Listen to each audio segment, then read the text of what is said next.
안녕하십니까. 현직 버스 운전기사인 이상길입니다. 오늘은 시내버스 사고 요인 여러 가지를 한번 같이 생각해 보겠습니다. 인원 부족 문제 및 장시간 운전 및 배차 운행 시간의 문제를 다뤄보겠습니다.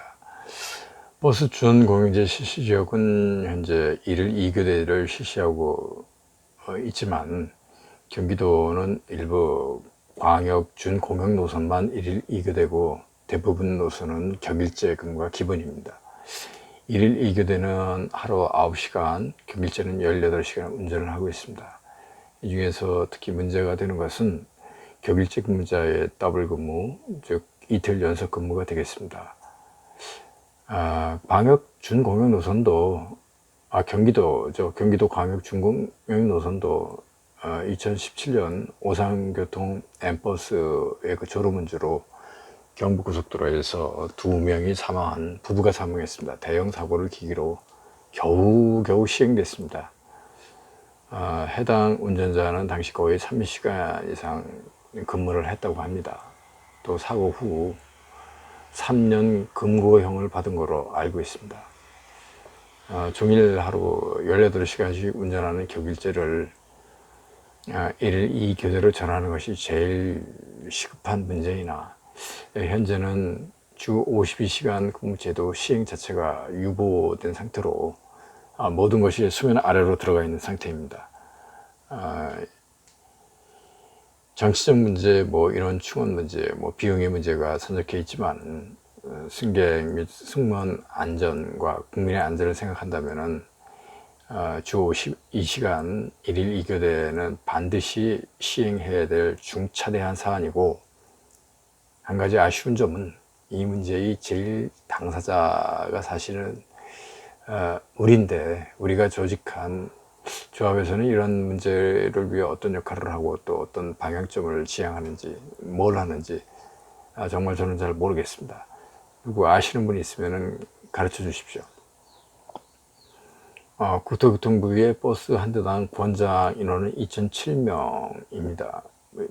2교대 기준이겠죠. 현재 상황은 1일 2교대나 격일제나 적정 인원보다 적은 경우가 거의 대부분입니다. 그래서 전체 인원이 부족한 경우가 태반이기 때문에 만약에 사고나 경조사 및 건강 문제로 해당 버스 기사의 공석이 생긴다면 버스 운행이 힘들어지는 것이죠. 하지만 시내버스는 어떻게든지 운행을 해야 되고, 또 기사들은 어쩔 수 없이 종일 운전도 하고 이틀 연속 운전하는 것이 현실입니다. 또 다른 원인 중에 하나는 배차 시간의 문제입니다. 배차 간격 문제는 사고 요인 중 가장 큰 비중을 차지하는 요인인데, 버스마다 정해진 배차 시간이 있고, 버스 기사는 운전석에 설치된 단말기를 통해서 서로 간격을 확인하면서 운행을 합니다. 단말기를 확인하고 배차 간격이 개별 버스마다 정해진 범위를 벗어나면은 이를 좁히거나 벌리기 위해서 속도를 조절하는 방식으로 유지가 되고 있습니다. 문제는 배차 간격이 벌어졌을 때 상황인데, 버스 간 거리가 멀어지면은 그 거리를 좁히기 위해 속도를 올리죠.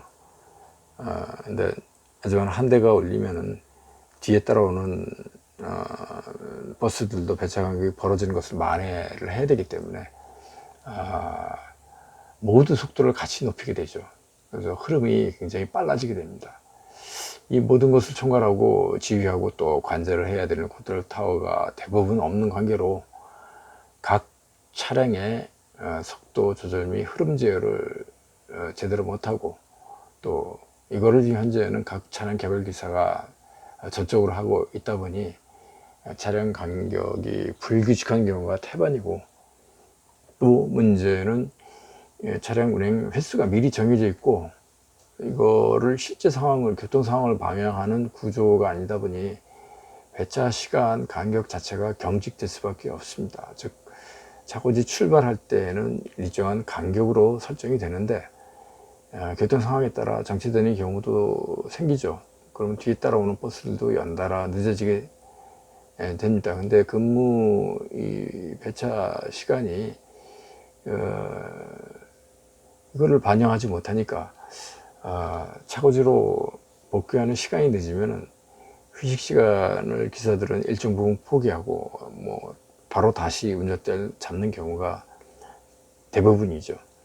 그러니까 배차 간격 문제는 사실 버스 기사들에게 큰 심리적 스트레스 요인으로 작용하고 있습니다. 각종 사고 및 법규 위반의 근본적인 원인 제공 요인이 되죠.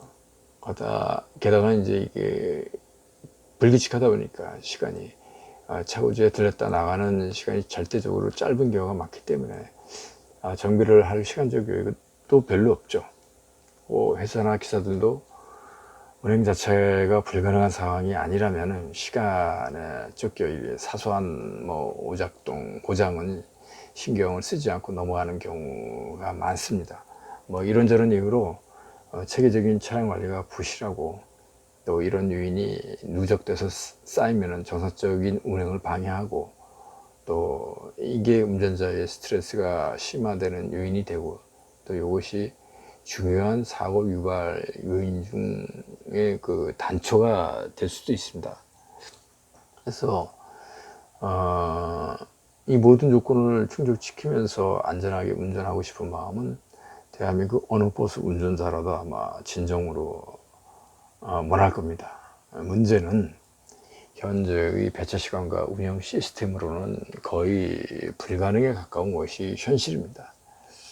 저희 모두는 우리는 하루빨리 사고 없는 안전한 운행 환경을 우리 모두 같이 만들기를 진심으로 소망합니다. 감사합니다.